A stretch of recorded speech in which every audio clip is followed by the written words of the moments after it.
What if everything the witnesses reported was true, and the conclusion everyone reached was still completely wrong? That is not a hypothetical. That is exactly what happened in the case you are about to hear. The marks were real. The accounts were consistent. The fear was genuine, the kind of fear that doesn't exaggerate or embellish because it doesn't need to. The raw facts were already beyond what most people could comfortably hold. A child had vanished. A creature had been seen. The evidence on the ground pointed in one direction so clearly that nobody thought to question it. And then they found her. And the direction the evidence had been pointing turned out to be the wrong one entirely, and everyone who had been so certain had to go back to the beginning and ask a question they hadn't thought to ask the first time. What actually happened here? This is the kind of story that stays with you. Not because it's comfortable, it isn't, but because it does something to the way you look at evidence, at assumptions, at the gap between what we see and what we conclude. We are pattern recognition machines, human beings. It is one of our greatest strengths and one of our most reliable vulnerabilities. We see a set of facts, and we reach for the nearest available story that connects them. And once we have that story, we tend to hold on to it with a grip that is far stronger than the evidence usually warrants. The story becomes the reality. The interpretation becomes the event. And anything that doesn't fit gets quietly filed away or dismissed, or simply not noticed. Because once the mind has a framework, it has a very strong preference for information that confirms the framework over information that challenges it. Have you ever been completely certain about something, only to discover that the certainty itself was the problem? That the confidence with which you held the explanation was actually preventing you from seeing what was right in front of you? Most of us have experienced this in small ways: a misread situation, a person we misjudged, a moment where the story we told ourselves turned out to be fiction dressed up as fact. It is humbling every time. And it gets more humbling the higher the stakes are, the more people are involved, the more publicly the wrong conclusion was held. In this case, the stakes were about as high as they get: a child's life. A creature that the community had already decided was responsible. A set of physical evidence that seemed to speak for itself. And underneath all of it, a truth that was waiting quietly to be found by anyone willing to look at the scene without the story already written. What you're about to discover changes not just the details of this particular event, but something more fundamental. Something about the nature of wild animals, about the instincts that drive them, about the relationship between predator and prey, and the human child who ended up at the center of both. The cause. Science behind what actually happened is, in some ways, more astonishing than the version everyone believed first. And the emotional reality of it, what it means, what it reveals about the invisible forces at work in the natural world, is something I think is going to stay with you long after this video ends. Stay with me, because the marks on the ground told one story, but the living child told another, and the truth was in the one nobody expected. And before we get there, before we pull back the layer that changes everything about this story, I want to stay with that feeling for just a moment. That specific discomfort of realizing that the most obvious explanation was the wrong one, because I think most of us carry more of that feeling than we typically admit. The moment when certainty collapses, when the story we were holding turns out to have been a story all along. It's unsettling, yes, but there's something else underneath the unsettling. Something that feels, if you let it, a lot like waking up. Like the world getting slightly larger than it was a moment ago. That's what this channel is about, if I'm being honest with you. Not just animals, not just wild places and extraordinary events, though we have plenty of both. It's about that specific experience of having your understanding expanded by something you didn't expect. About the moment when the evidence stops fitting the framework and you have to build a bigger framework to hold it. That is the conversation we keep having here, and it keeps drawing people in because it turns out that a lot of us are hungry for it. Hungry for content that doesn't just confirm what we already believe, but actually moves something, shifts something, leaves us slightly different than we were before we clicked play. If that's the kind of thing that matters to you, then this is your space. Subscribe if you haven't already. not as a favor to me, but as a gesture toward yourself, toward the version of you that wants to keep having this conversation. New stories arrive regularly, and each one is built the same way this one is, carefully, honestly, with genuine respect for the complexity of what we're exploring and for the intelligence of the person on the other side of the screen. And right now, in the comments, I'd genuinely love to know, have you ever been in a situation where the obvious explanation turned out to be completely wrong? A moment where you were so certain and then you weren't, and the not being certain taught you something that the certainty never could have? Those stories are everywhere, in every kind of life, and they matter. Drop it below. Even a single sentence, even just the feeling of the moment, without the full story attached. This community is built on exactly that kind of honesty, and every comment that shows up here adds something real to it. The like button, too. I'll say it simply.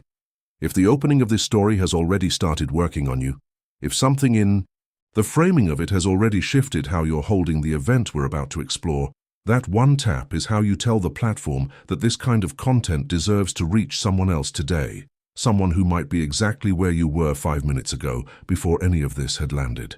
Your engagement here is not a small thing.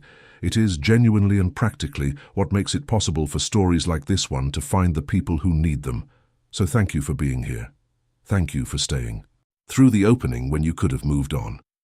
That choice, to stay, to listen, to follow a thread even when you don't yet know where it leads, is exactly the quality of attention that this story is going to reward.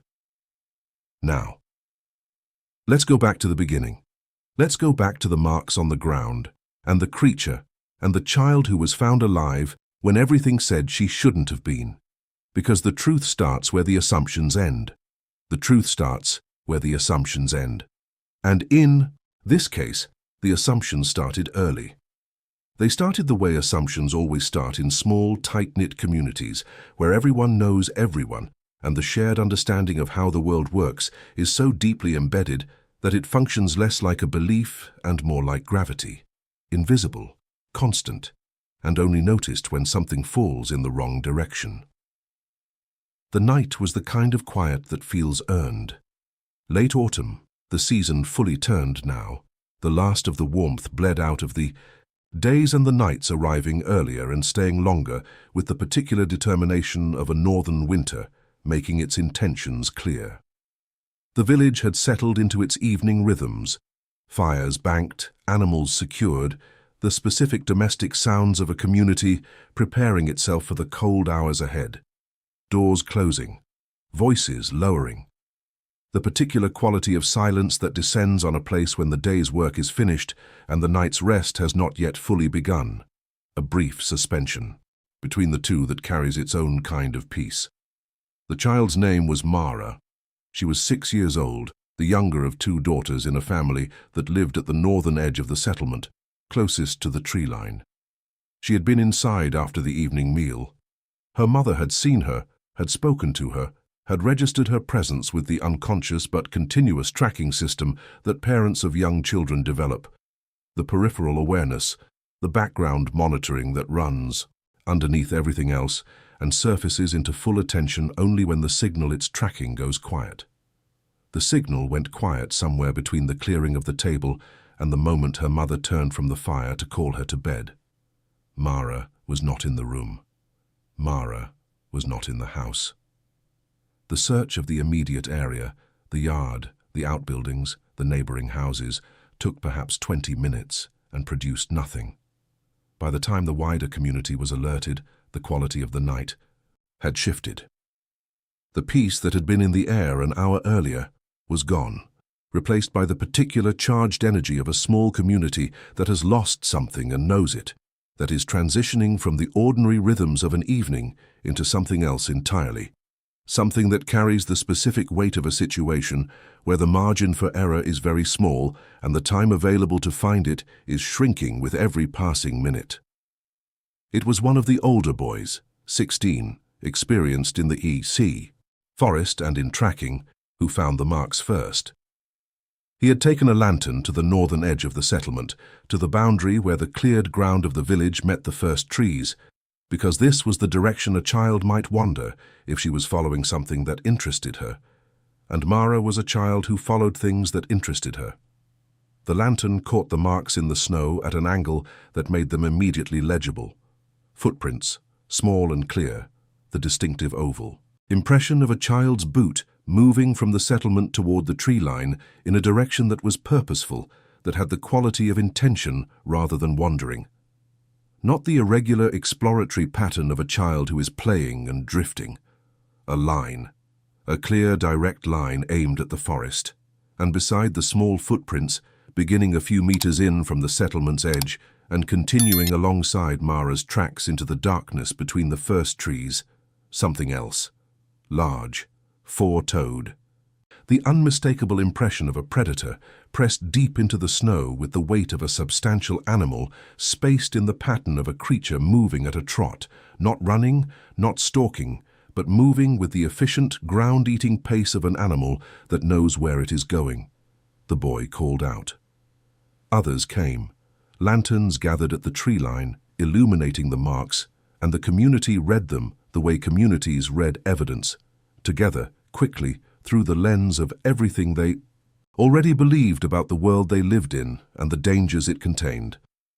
A wolf had taken the child. It was not stated as a hypothesis.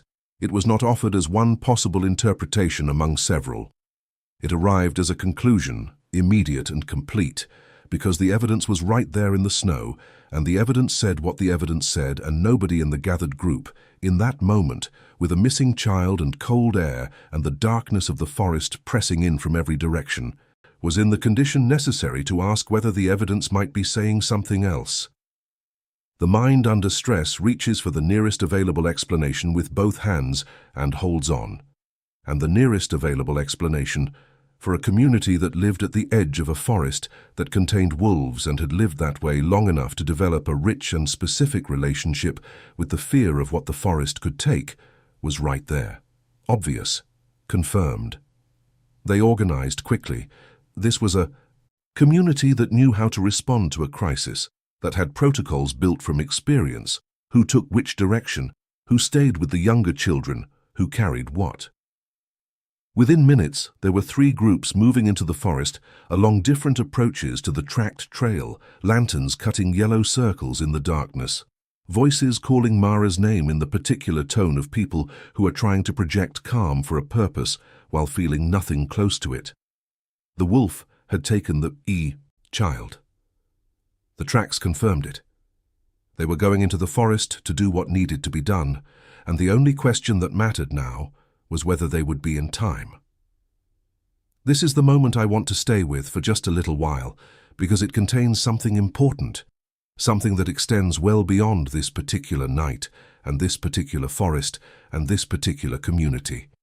Something about the nature of narrative, and how powerfully it shapes not just what we conclude, but what we see.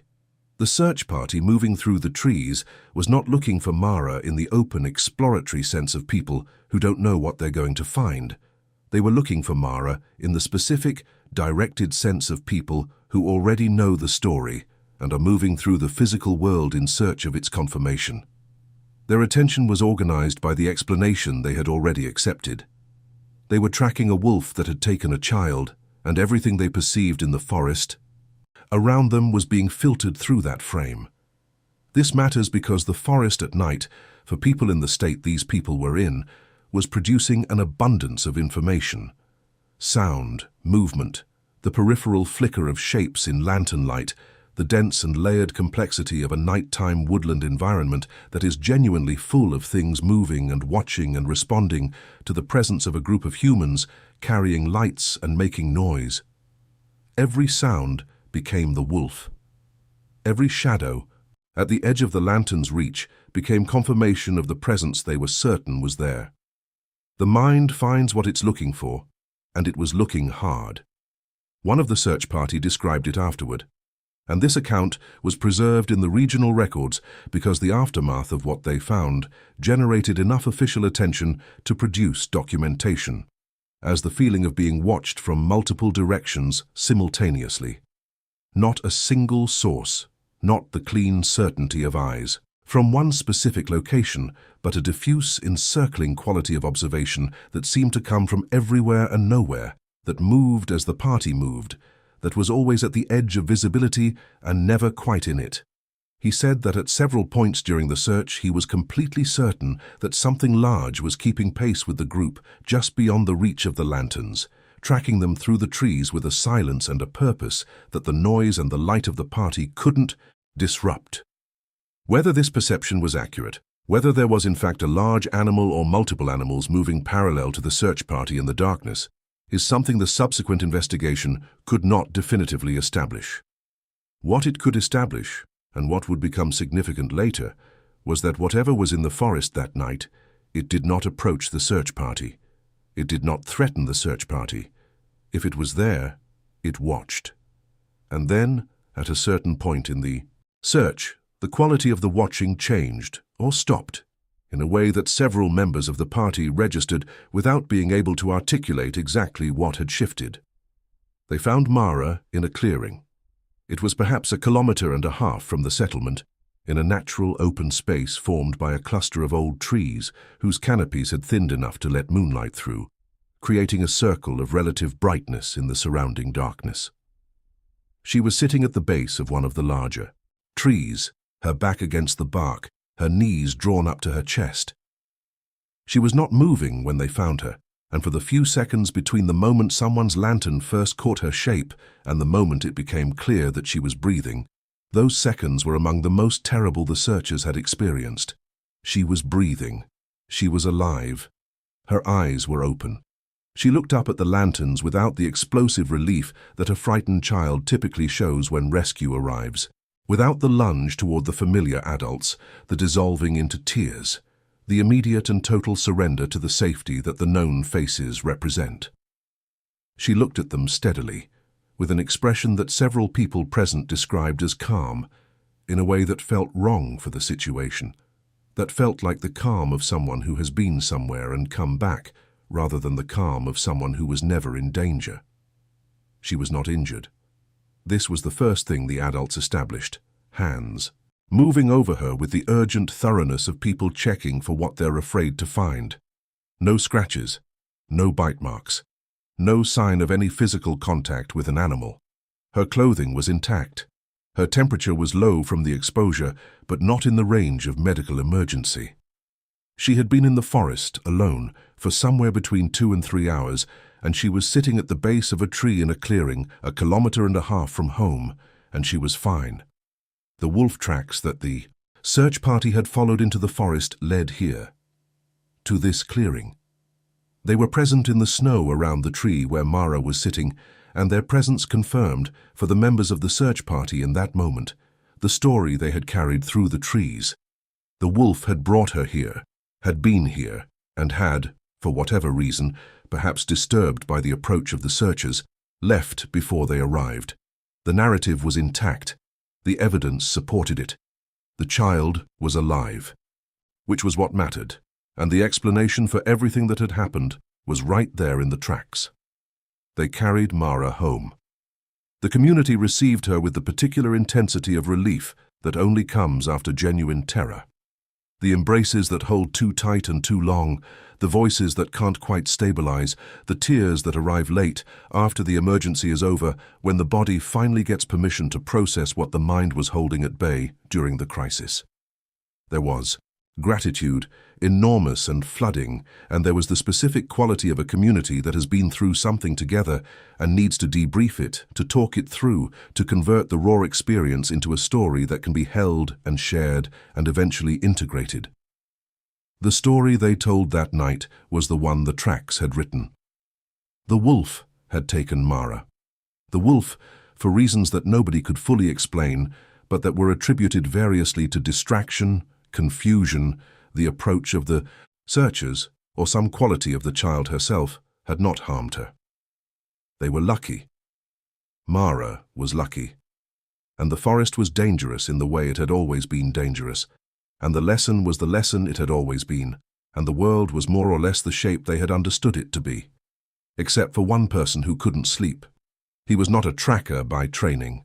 He was a craftsman, A woodworker, someone who spent his days in close attention to material and detail, whose professional formation had given him a particular quality of observation that operated somewhat independently of whatever narrative his mind was running.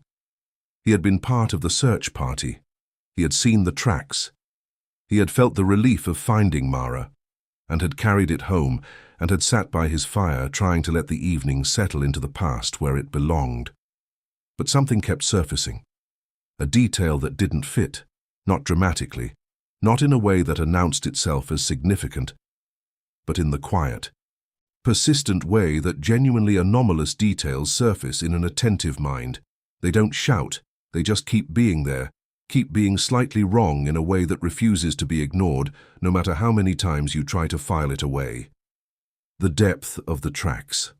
Not Mara's tracks, the wolf's tracks. He had been close to them, had examined them with his lantern in the clearing while others were attending to the child, and what he had noticed without immediately processing was that the tracks were not uniform. They were deep, yes, the impressions of a large, heavy animal in snow that had a particular consistency that preserved detail well. But they were not uniformly deep. And the depth of an animal's track in snow is a function of two things: the weight of the animal and the speed and manner of its movement. A running animal hits the snow harder and digs deeper. A walking animal distributes its weight more evenly. A stationary or very slowly moving animal leaves the shallowest impression of all. He had seen tracks of different depths, some consistent with an animal moving at the trot he had assumed, the efficient, covering pace of a wolf traveling with purpose, and others around the base of the tree where Mara had been sitting that were shallower. Much shallower. The kind of shallow that belongs to an animal that was standing still, or nearly still, for an extended period. The kind of shallow that you see at a rest site, at a point where an animal has stopped and held its position. But there was something else, and this was the detail that kept him awake. The direction of those shallower tracks was wrong. Or rather, they were oriented in a direction that didn't make sense if the narrative was the one everyone had accepted. The wolf had been facing away from Mara, not toward her. The impressions around the tree, when he reconstructed their orientation in his mind, showed an animal that had been positioned between the child and the deeper forest, facing outward, not inward. Not facing the child, facing whatever was beyond the child, in the direction away from the settlement. He went back in the morning. He brought 2 other men whose judgment he trusted, and whose eyes were good. A hunter and a farmer, who had spent enough time tracking game to know what they were looking at. He didn't tell them what he thought he had seen. He showed them the clearing and asked them to look. They looked for a long time. The overnight temperature had been low, enough to preserve the snow's condition, and the detail in the tracks, while slightly degraded, was still sufficient to read. The hunter crouched at the base of the tree and moved his lantern slowly across the impressions there, tilting the light to catch the angles that revealed depth and direction with the most clarity. He didn't say anything for several minutes. Then he stood up and looked at the woodworker with an expression that the woodworker later described as the look of someone who has found the piece that changes the picture and isn't sure yet whether to be relieved or troubled. He said, "There are 2 sets, not 1 animal, 2, and they were not the same size." The tracks that had been followed from the settlement to the clearing, the ones that had run alongside Mara's small footprints from the tree line, the ones that had been read as the wolf taking the child, those belonged to 1 animal. Large, adult, the full weight of a mature wolf pressing into the snow with the key. Characteristic depth of a substantial predator in motion. Those tracks came from the settlement's direction and arrived at the clearing. The second set was different, larger, heavier, and it came from deeper in the forest, from the opposite direction, approaching the clearing from the far side. These tracks did not run alongside Mara's. They arrived independently, from a different vector entirely, and when you mapped the 2 sets of tracks together, the first wolf's approach from the settlement side and the second, larger animal's approach from the deep forest. What you saw was not 1 animal taking a child into the forest. What you saw was one animal following a child who had wandered, and a second, larger animal approaching from the forest side, and between those two animals, in the center of the clearing, a child. The hunter stood up and looked at the far tree line, the direction the second set of tracks had come from. He was quiet for a long moment, in the way that experienced. Woodsmen are quiet when they are processing something that doesn't fit easily into their existing understanding of how things work. Then he said something that became, in the community's retelling of the event over the years that followed, the sentence that changed the story. He said, "The big one wasn't following her. It was coming toward her, from the other side." Take a moment with that, because it requires the entire picture to be reassembled from scratch, and the reassembly produces something that is both more complex and more coherent than what everyone had been holding. Mara had wandered. This was not in dispute. The small exploratory footprints from the early part of her trail made it clear that she had not been moving with purpose, had been following the kind of distracted, curiosity-led path that young children make when something catches their interest and they follow it without registering how far they've come. She had moved from the settlement's edge into the tree line, not all at once but gradually, the way a child does when there is no sharp boundary preventing entry and no adult attention redirecting the drift.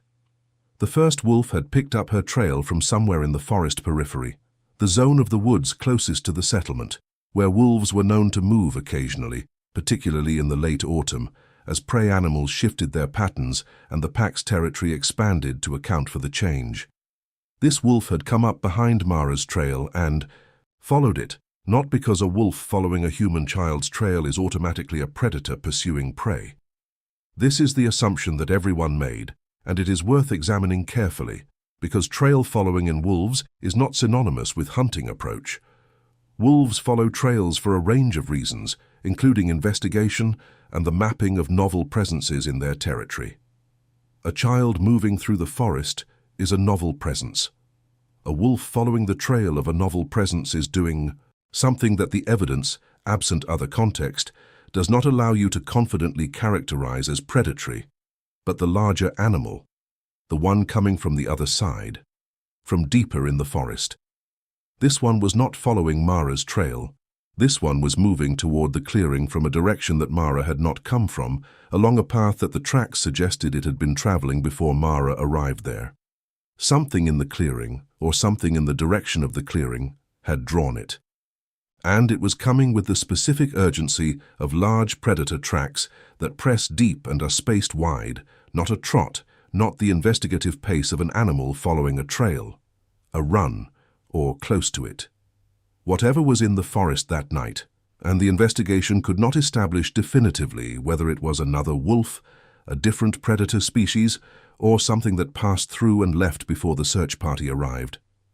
It had been approaching Mara's position from the far side of the clearing, approaching in a way that the tracking evidence described as purposeful and fast, and then it had not arrived, or it had arrived and retreated.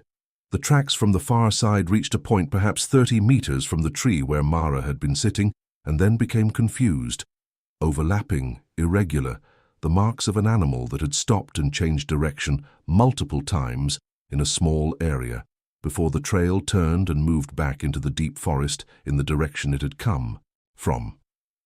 Something had stopped it. The first wolf's tracks, the ones that had followed Mara from the settlement's edge, ended at the base of the tree where she was found. And around that base, in the shallow impressions of an animal standing still for an extended period, facing outward, the woodworker's nighttime observation was confirmed in the morning light. The animal had been positioned between the child and the far tree line, between Mara and whatever had been coming from the other direction. The wolf hadn't taken the child. The wolf had followed the child into the forest and then stopped when she stopped and stood between her and the thing that was coming from the other side. Now I want to go even deeper into this, because what the tracks showed is remarkable enough on its own, but it is only the surface of what this event reveals when you follow it into the territory that the physical evidence opens up. The question that the morning investigation answered, what actually happened, immediately produces a deeper question, which is the one that I find most compelling and most unsettling and most rich with implication. Why? Why did the wolf follow the child? Why, having followed her, did it stop when she stopped? Why did it position itself the way it positioned itself, facing the direction of the approaching threat rather than the direction of the child? A positioning that is, from a behavioral standpoint, not what you would expect from an animal that was simply present in the same location by coincidence? And most of all, why did the thing coming from the other direction stop? What did it encounter at the edge of that clearing that made it hesitate and circle and ultimately retreat rather than continue? These are questions that have more than one kind of answer, and I think all the kinds of answers are worth sitting with because each one reveals something different and something true. Start with the behavioral science, because the behavioral science is genuinely extraordinary, and it takes us further than most people realize. The relationship between wolves and human children, specifically, has a literature that is considerably more extensive than most people are aware of, partly because it is scattered across disciplines: ethology, developmental psychology, anthropology, folklore studies, pediatric medicine in historical contexts, and has not been assembled into a coherent popular narrative the way some other areas of animal behavior research have been. But the thread that runs through all of these disciplines when you pull them together is one of the most consistently surprising findings in the entire field of human-animal interaction. Wolves, under conditions that are not yet fully understood, sometimes behave in ways toward human children that are categorically different from how they behave toward human adults, and categorically different from how they behave toward child-sized prey animals. This is not a small observation. It challenges several assumptions simultaneously: about predatory drive, about threat assessment, about the cognitive and perceptual capacities that determine how a wolf categorizes what it encounters. And it demands an explanation that goes beyond the simple predator-prey binary that most popular understanding of wolves relies on. The leading framework in current behavioral research approaches this through the lens of what is called kin recognition and social extension. The I, mechanisms by which highly social animals determine who belongs to their social world and who doesn't, and how those mechanisms can be extended under certain conditions to include individuals from outside the animal's own species. Wolves are intensely social, with social structures built on long-term bonds, cooperative behavior, and what researchers increasingly describe as genuine emotional relationships between pack members. The neural systems that underlie these social bonds, the systems that produce attachment, protective behavior, and what functions like loyalty in the wolf's behavioral repertoire, are not infinitely flexible, but they are more extensible than classical ethology assumed. There is evidence from multiple independent research programs that these systems can be activated by the presence of a young human child in circumstances that produce the specific combination of signals, acoustic, olfactory, postural, behavioral, that in the wolf's perceptual framework overlap sufficiently with the signals produced by a wolf pup to trigger what researchers call cross-species caregiving response. This is not the same as saying the wolf thinks the child is a wolf pup. It is saying something more interesting and more precise, that the system which produces protective, caregiving behavior in wolves toward vulnerable young members of their own species can be activated by a sufficiently similar signal cluster from a different species, and that when it is activated, it functions much as it functions in intraspecies contexts, producing approach, protection, and the active suppression of predatory drive that occurs when the caregiving system is dominant. A 6-year-old child alone in a forest at night produces a very specific signal cluster. The acoustic component, the particular qualities of a child's vocalization under conditions of fear or distress, overlaps substantially with the vocal profile of a wolf pup in distress, not because the two are identical, but because both are produced by small, young, vulnerable creatures using sound to signal need, and the fundamental acoustic properties of that signal show significant convergence across species.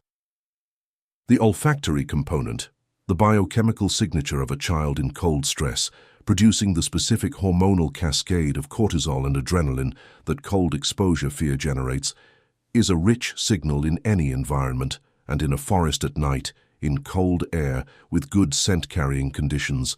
It broadcasts at a range that can extend for considerable distances. The behavioral component, the small, contained, non-threatening posture of a frightened child who has stopped moving and is sitting still, is the opposite of the flight behavior that activates predatory pursuit in wolves. All of these signals, taken together, present to a wolf a picture that is more consistent with vulnerable young in need of protection than with prey in need of pursuit. And in a wolf whose social development has produced a well-calibrated caregiving system, which is to say in a functional adult member of a pack that has successfully reared young, this picture activates a response that is not predatory. But what about the second animal? The one coming from the deeper forest, the larger one, whose tracks showed a fast and purposeful approach that stopped short of the clearing and then retreated. What was it? And what stopped it? The investigation could not establish the species of the second animal with certainty. The tracks were large enough to be consistent with a very large wolf, larger than average, the kind of size that appears in a population occasionally and typically belongs to a dominant animal, but also consistent with other large predators that were present in the region's ecosystem. The ambiguity was never resolved. What was established was the behavior, approach, hesitation, circling, retreat. And the thing the approach had been moving toward, the thing that was at the edge of the clearing when the second animal stopped and began to circle, was the first wolf. The one that had followed Mara, the one that was standing between her and the tree line, facing outward, in the position that the morning's tracking analysis had confirmed. What does a large predator encounter at the edge of a clearing in the deep forest at night, when it approaches a child-sized target and finds instead an adult wolf standing its ground? It finds a challenge. It finds a social and competitive signal that has nothing to do with the child and everything to do with the wolf. The presence of a dominant animal claiming a position, broadcasting through posture and scent, and the specific quality of its stillness. The message that this location, this space, this whatever it is in the center is not available. Predators in the wild do not typically press past this kind of signal unless the cost-benefit calculation strongly favors it, unless the prize is large enough and the challenger weak enough to make the risk worthwhile. In this case, the evidence suggests the calculation went the other way. The second animal stopped, assessed, and determined that pressing through was not worth it. Whether the wolf made this determination consciously, whether there was anything in its processing of the situation that resembles what we mean when we use the word decision, is a question that behavioral science is still actively wrestling with, and I don't want to import more certainty into my answer than the research actually supports. What I can say is that the outcome was functionally equivalent to a decision. The second animal retreated, and Mara remained where she was, and the search party found her alive and unharmed at the base of a tree in a clearing 1.5 kilometers from home. The wolf was gone by the time they arrived. His tracks, departing the clearing in the direction of the settlement, were found the following morning. He had left some time during the search party's approach, which would have produced the noise and light that wolves reliably respond to by increasing their distance from human activity. He had stayed until the humans were close, and then he had gone. Mara's account of the night, gathered carefully over the days that followed by her family and by the village elder who had taken responsibility for documenting the event, was the account of a child, partial, impressionistic, organized by the logic of a 6-year-old's experience rather than the logic of an adult narrative. But certain things came through consistently across multiple conversations, in a way that her family felt was reliable rather than confabulated. She said she had been following something, a sound or a movement, she couldn't be precise about which, that had drawn her from the settlement's edge into the trees. She had followed it without quite deciding to follow it, the way children follow things that interest them. And by the time she registered that the familiar sounds of the settlement were no longer close, she was already in the forest, and the light was failing, and she was afraid. She said she sat down because her legs felt wrong. This is a recognized physiological response in young children to acute fear, a kind of somatic shutdown that precedes the freeze response, where the child's body makes the decision to stop moving before the child's conscious mind has processed the instruction. She sat against the tree, and she was cold, and she was afraid, and she wanted her mother. And then, she said, something came and stood near her. She could not see it clearly in the darkness, but she could hear it and feel it. The particular displacement of air that a large body produces in proximity, the specific quality of another presence that is felt before it is seen. She said it was warm. She said it was between her and the part of the forest that frightened her most, and that when it was there, the part of the forest that frightened her most felt further away, even though she knew it was the same distance. She said she was not afraid of it. She said this without being prompted and returned to it in multiple conversations, as if this was the detail she most wanted to communicate, the piece of her experience that she most needed to be correctly understood. She was afraid of the forest. She was not afraid of the thing that was standing near her. She said she knew someone was coming. She said this too with the same, consistent certainty. Not that she hoped someone was coming. Not that she waited because she had no other option. But that she knew. That there was something in the quality of the waiting, in the specific stillness of the thing standing near her, that communicated, this is temporary. This is being held. Help is on its way. She was 6 years old. She had been alone in a dark forest in winter for somewhere between 2 and 3 hours. And she was calm with the specific calm of someone who has been told, not in words but in the language that moves below words, that she is not alone.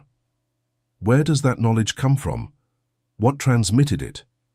How does a wolf standing in the dark beside a frightened child communicate something that the child registers not as threat and not as neutrality, but as protection? These are questions that point toward one of the most genuinely mysterious and most consistently underappreciated aspects of the relationship between human beings and the animals that share our world. The question of what passes between species in the space of a shared presence, in the moment of contact that doesn't require a common language because it operates below the level where language lives. Researchers who study human-animal interaction, particularly the specific subset of researchers who focus on the physiological and neurological dimensions of the contact between species, have identified something they call the co-regulation effect, the measurable change in the physiological state of a human being in the proximity of a calm, large animal. Heart rate decreases. Cortisol levels drop. The specific pattern of brain activity associated with threat response quiets, not because the rational mind has processed a reassuring argument, but because the body is reading signals from its environment, and the signals it is reading from a calm, large, warm, non-threatening animal presence are, at the level of the nervous system, soothing in a way that is prior to thought. This effect is why therapy animals work, why horses have been used in trauma recovery, why the presence of a large, calm dog in a hospital ward measurably changes the physiological state of patients who interact with it. It is not placebo. It is not psychology. It is biology, operating through channels that predate the development of the rational faculties that we tend to credit with most of our inner life. Mara was 6 years old. Her nervous system was young and plastic and responsive, and she was in proximity to an animal that was, in the specific moment the evidence describes, not agitated, not predatory, not displaying any of the behavioral markers associated with threat, simply present. Large, warm, still, oriented away from her and toward whatever was beyond her, standing its ground. Her nervous system read that presence and produced a response that her older, narrating self described years later with a 6-year-old's vocabulary. She was not afraid of it. It was warm. She knew someone was coming. The village's understanding of the event changed slowly. Not all at once. The alternative narrative required too much revision of too many things for it to land cleanly. But over the months that followed, as the tracking evidence was discussed and the implications were absorbed and the various pieces of the picture were gradually assembled into something more coherent than the story the first night had produced, a different understanding began to take shape. Not unanimous, There were members of the community who maintained until the end of their lives that the wolf had been a threat that happened not to manifest, that Mara's survival was luck rather than anything more deliberate. The skeptical position is never without its defenders, and in this case the skeptical position is not unreasonable. Absence of attack is not proof of protection, correlation of timing is not causation, but the tracking evidence was the tracking evidence. The orientation of the tracks was what it was. The second set of prints from the deeper forest and the circling and retreat at the clearing's edge were not ambiguous. Something had been coming for Mara, or for the general direction Mara was in, and something had stopped before it reached her. And the thing that was between whatever was coming and wherever Mara was the wolf. This is the point where the story asks something of us. Not belief, not the uncritical acceptance of a conclusion that the evidence doesn't fully support, but a willingness to hold the complexity, to resist the impulse to collapse what happened into either the original narrative, wolf as danger, child as lucky survivor, or the romantic counter-narrative, wolf as guardian, forest as benevolent. Both of those stories are simpler than what the evidence shows. Both of them are easier to hold than the actual picture, which is messier and more interesting and more true. The actual picture is this. A child wandered. An animal, followed for reasons that the behavioral science suggests were more likely investigative or proto-protective than predatory. A second, larger animal approached from another direction for reasons that remain unclear. The first animal's presence at the clearing's edge was sufficient to stop the second animal's approach. The child was found alive and unharmed. The first animal left when the humans came. And somewhere in the deep forest, in the direction the second set of tracks had come from, and returned to, something that was never clearly seen went back to wherever it had come from, back into the darkness, back into the part of the forest that the investigation couldn't follow, that the lanterns couldn't reach, that the trackers the following morning found themselves standing at the edge of and choosing, by some unspoken collective agreement, not to enter. Talvez o mais assustador não seja o que encontramos. Perhaps the most frightening thing is not what they found. It's what they never managed to see, because the forest gave back the child. But it kept the other thing, the larger thing, the faster thing, the thing whose tracks pressed deep into the snow and then stopped 30 meters from where Mara was sitting and circled and went away. That thing did not leave the forest. It went deeper into it, into the part that has no settlement at its edge, no lanterns, no community of people with procedures for crises and systems for organizing searches. It went back to where the light doesn't reach. And whether it's still there, whether the thing that came to the edge of that clearing on a cold autumn night and found something that made it turn around, is still moving through the deep forest, in the darkness, is still part of the landscape that surrounds every village, every settlement, every edge of the tree's boundary, where the human world meets the wild one. That is a question the investigation couldn't answer. That is a question nobody has answered. Drop A. Comment below and write, "The forest kept the secret." Let's see who felt it the same way. If you made it here, through the tracks and the clearing and the thing that went back into the dark, then you already know that this story doesn't close the way most stories do. It doesn't tie itself up. It leaves something open, something unresolved, something that sits at the edge of what we can explain and stays there. And I think that's exactly right, because the forest doesn't close either. It's still out there, still keeping its secrets, still holding, in its deeper parts, the things that don't come to the edge where the lanterns reach.